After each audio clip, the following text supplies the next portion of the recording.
I use the flat and the sharp.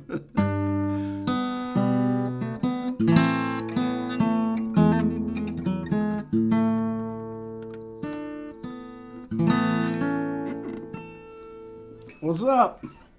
How's everyone doing? I thought I'd do a little ode to Greensleeves here to start out until people kind of join on. That's going to be my new thing now, is to start out with a little song. Hey everyone, it's been quite a week. Let me get my mic closer. Discount code for today's live stream. We're going to stick with RB300. You want to support the channel? Because I'm sure not making money from my views. RB300 is the discount code. I'm going to drink a Coke. I'm not sponsoring Coke, even though Coke is here in Atlanta. I shouldn't drink this, but it was the only thing that was in the fridge down here. So I like root beer, actually. My daughter Layla likes root beer, so she's like, so I start buying root beer, and she's like, I don't like root beer. I was like, yeah, I like root beer too. Anyway, so what a week. So started out the week with a video on my favorite YouTube video, which is my Wynton Marsalis playing Happy Birthday. The thing about that video that I love so much is is how masterful his improvisations are. Both he and is it Victor Goines? Is that who it is, Billy? Victor Goines. Yeah, Victor is on saxophone. Yeah, they're unbelievable. Both of their improvs are phenomenal. Discount code RB300, 60% off my Beato book, YouTube, Instagram transcription bundle, and 40% off the Beato ear training. That sale we've been running now for a couple weeks here. This is a difficult time of year for YouTubers. January and February, these are the slow times. People that advertise that when you don't have a copyright strike, if you get paid from YouTube from your views, people don't corporations don't spend money on YouTube ads. I think that's what it is, because all my YouTuber friends are telling me this stuff.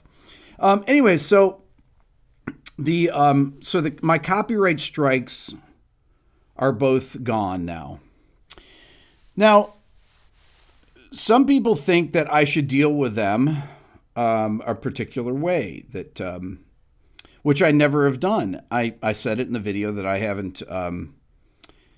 haven't done any copyright disputes ever on the songs. And one of the reasons I don't do copyright disputes is that I have been a signed songwriter with a major publishing company really since 1992 or so. I was signed to Polygram Publishing. I was with EMI Publishing, and I'm with Sony ATV, even though I don't write songs anymore, but theoretically I'm still signed to Sony ATV.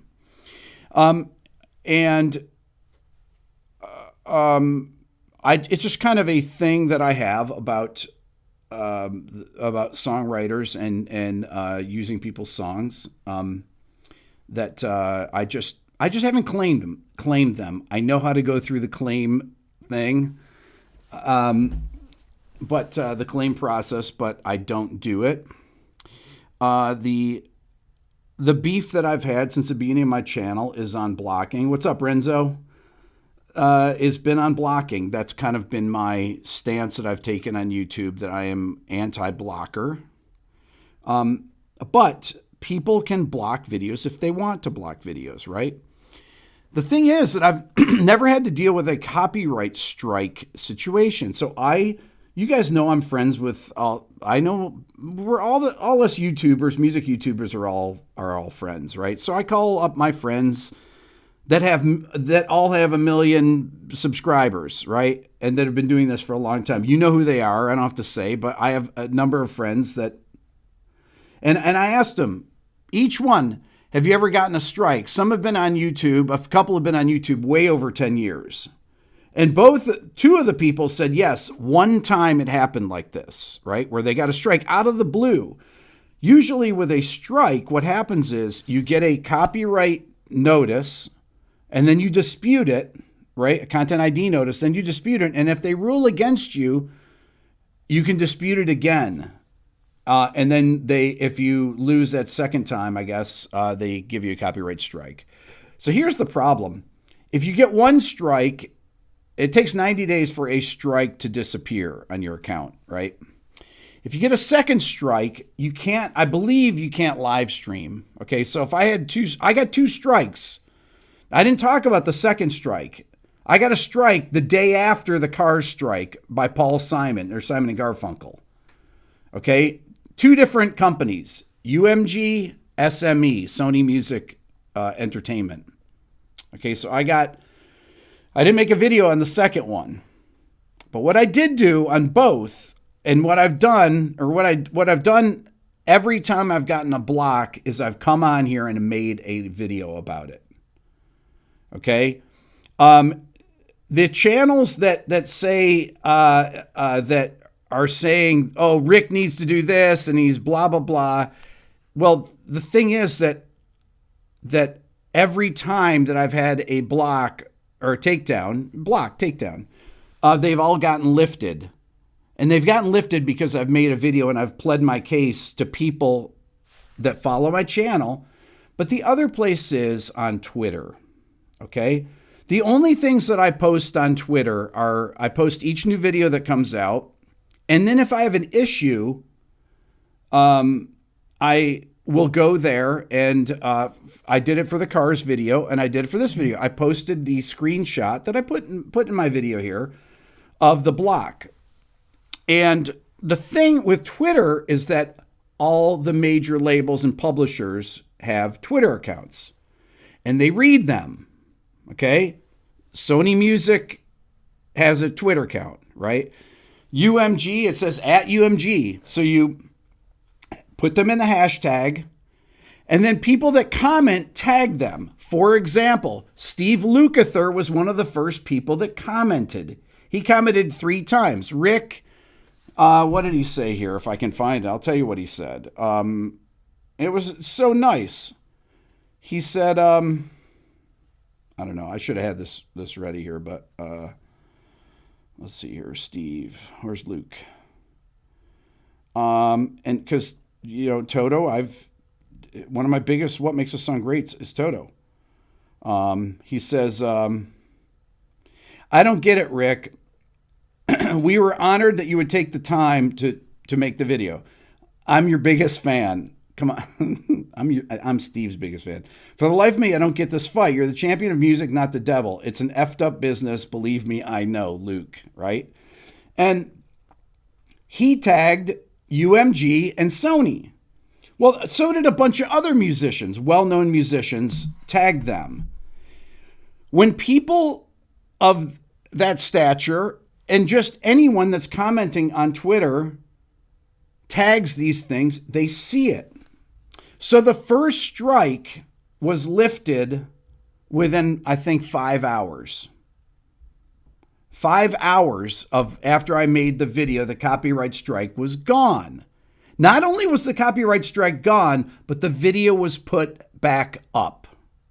Okay, now that video was on trending last night, which is kind of strange. People are like, wait a minute, Rick, this video's the video's back up. I don't understand. It's very confusing. So it's anyways, so that by all of you viewing the video and sharing it with people, and it creates a social environment where what I'm trying to think of what the term Aaron used. Actually, he said social pressure or something on the record. I mean, you have to fight for this stuff, and you don't fight through the. You can do you can go through YouTube and create a claim, and then it can be 30 days before they do anything, or you can just make a video about it and say, this is the problem I have with it. And I think it's outrageous. And I've done that through my entire channel. Okay, so I got 2 copyright strikes. So that strike, the car strike, I didn't realize it was 3 in the morning that or it was 5 in the morning that I looked when I woke up, 5:30. I saw the Cars. I got a notification that the Cars video was back up and the copyright strike was gone. Okay, with no explanation. I clicked on the video worked.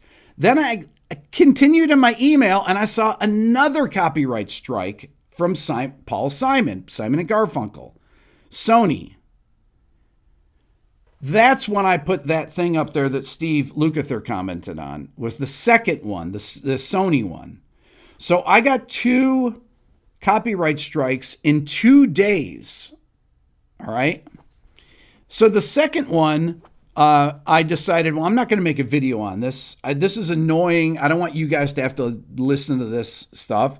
But if you go through the comments on the Cars video, there's a lot of big YouTube channels that commented that have a list of comments under them because they've all dealt with this. I didn't want to go testify in front of Congress about this and how they can improve their DMCA things. I don't want to spend time on my channel doing that. I want to make music videos. But somebody has to stand up and take their bandwidth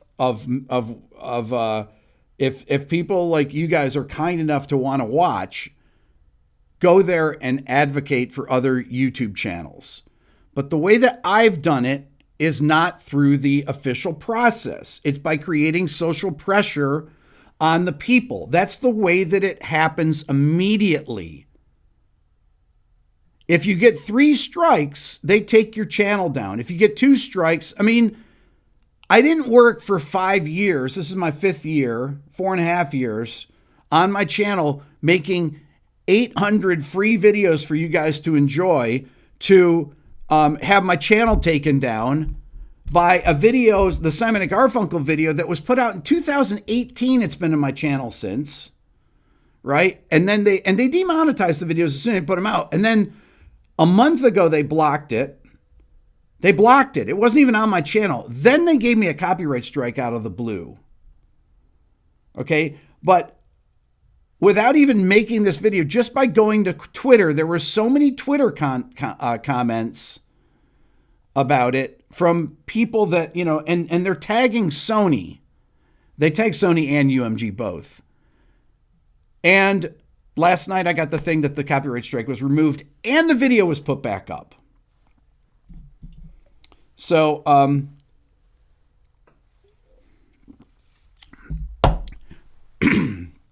will this work for everyone? I don't know. I've been making these videos for years on my channel. Okay, so people are used to this. People are used to, they're used to me making these videos on blockers. I've done it historically, and every single time I've done it, the videos have been put back up. So that's the way I deal with it. When I testified in front of Congress, that was part of my testimony. And then they asked me, why don't you fight the demonetizations? Well, because I don't want to fight the demonetizations. That's my prerogative, right? I could, and most of the people that fight demonetizations, content ID strikes and everything, they usually will be successful, probably, 50% of the time or so, something like that. Most of the YouTuber friends of mine are honestly shy about using music in their videos. They just don't do it. Very few of my friends, they only make videos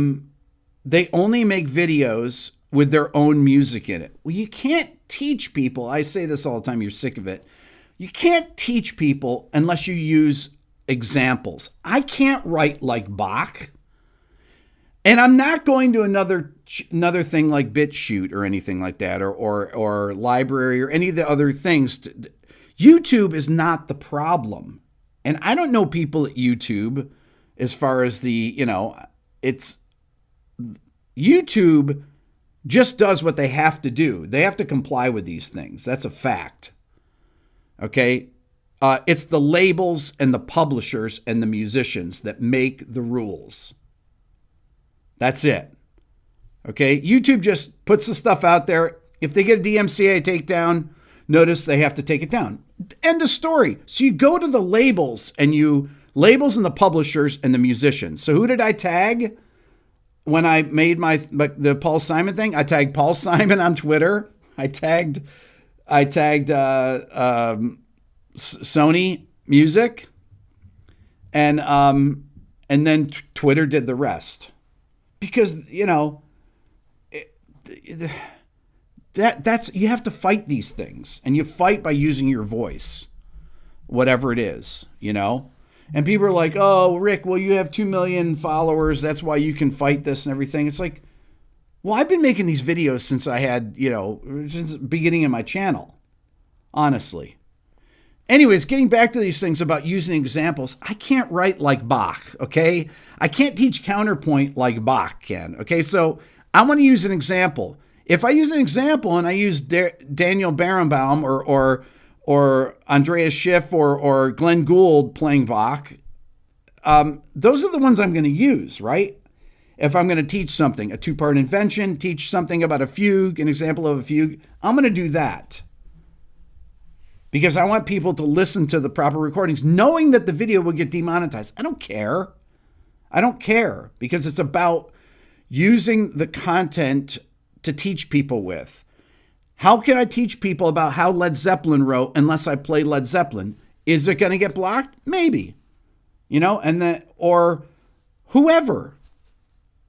There are a couple people. I always say Tool did not demonetize my video, and Tom Petty didn't demonetize my video, his estate. I did 2 Tom Petty videos, and I believe that both of them did not get demonetized, but everyone else did. I don't care. If Rush or whoever, it's perfect. That doesn't keep me from doing this. I don't want to make video. I want to make videos on the things I want to make videos, even if they don't make money. I don't care about that stuff. When people buy my book or buy my ear training course, they actually get something for it, When people support me with Super Chat here, I'm watching all the Super Chats go by. Thank you so much, everybody on Super Chat. You guys are amazing. And thank you to all the people that commented in the comments section. And like I said, there was a lot of big YouTube channels. I've seen some of them in here that commented. A lot of them. If you go down the comments thing on my Cars video, you'll see it. I think that makes a difference. I really do. I think it makes a big difference. I think that's part of the social pressure. It's got to be part of the algorithm. I don't know that for a fact. I'm guessing. But it's, if you don't use your voice for these things, and I think that I'd like to think that I have a better case to make if I'm not fighting for the monetization of every video. The thing that I fight for is the anti-blocking. Okay. So that's why I don't fight the demonetizations. I don't want to be, oh, hey, you know what? I think I should get the money from the Cars video. No, I shouldn't. Rick Ocasek should get the money. Ocasek, sorry. He wrote the song. He should get the money from it, right? He's the songwriter. And Lennon and McCartney, when I do a Beatles song and whatever, you don't ever hear me get on here and say I deserve to make the money from the video. Okay? So that when I really have a complaint, it's backed up by keep the money, but let the content stand on its own. So, but one of the reasons I have not done my episode 100 is that everything that I want to do is a blocker. So I'm trying to get. I mean, you guys can imagine the songs I want to do for 100. So I'm working on it. And after that, I will actually do more videos, more what makes a song greats.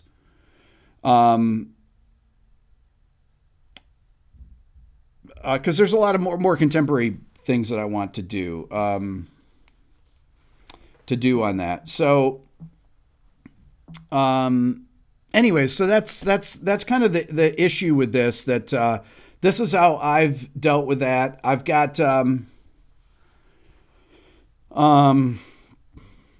I have a couple inquiries in with publishers about getting a clearance for the people who I want to, the songs I want to do for 100 are definite blocks, and I don't want to make a video that I don't make videos that I know are definitely going to get blocked. I don't make Guns N' Roses videos. I don't make AC/DC videos. I don't make Eagles videos, things like that. There's no point in making those things. But there are some possible, some things can be worked out, especially since it's episode 100. I think that there's a case to be made to some labels, which I'm trying to make about this, that this could be a good thing with the series. So, anyway, so that's my comment about that. Like I said, if you want to support the channel, buy my book, my bundle, buy my ear training course. Those are the things that really support the channel, and you get something when you do that. I mean, that's the whole point of this, is like, there's knowledge that you gain. You improve your ear, improve your knowledge of music theory. My book and the whole bundle there has in my Instagram transcriptions from a lot of my quick lessons things. It has transcriptions from a bunch of my YouTube videos, the theory of them, and then obviously my Beato book. And that's the guide to understanding when I'm talking about theory. You can go back and look at these things and study them. That's the whole point of this. It's the compendium. Thank you, Pat, very much.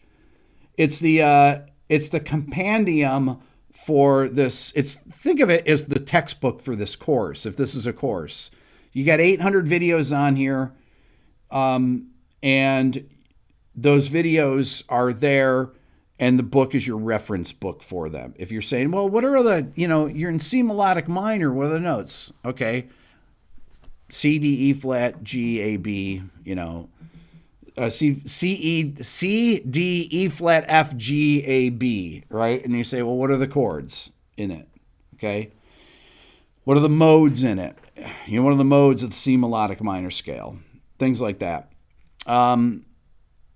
Anyways, so that's my pitch on this. Thank you to Chris. Super chat, Pat McCarthy. Thank you so much, Pat. What did you say about your kids here? Things apply on musical journey to discover fantastic music prior decades and generations. Exactly right. Bill Holt, thank you so much. Joel, thank you from Switzerland. Awesome. Oh, geez. How do you do these things here?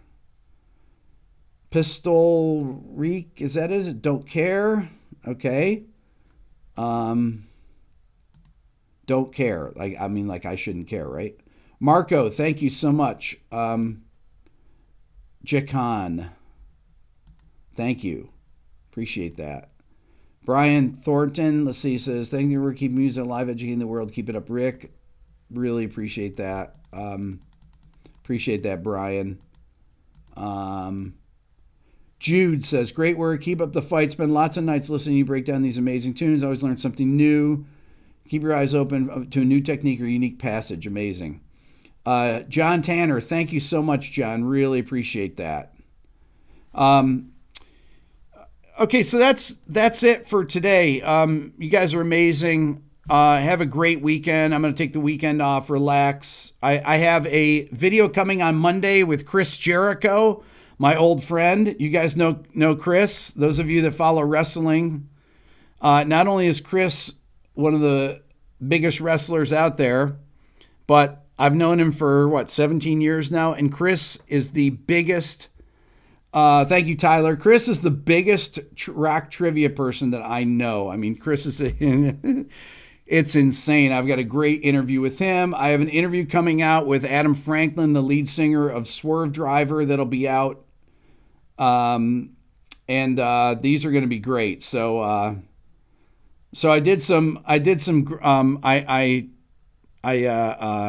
asked Chris about, old wrestling moves. Deb, thank you so much. I was like, do you know the airplane spin and who did it? And coconut headbutt, things like that. Do you know these wrestling moves from the 70s? The power lock, Johnny Powers.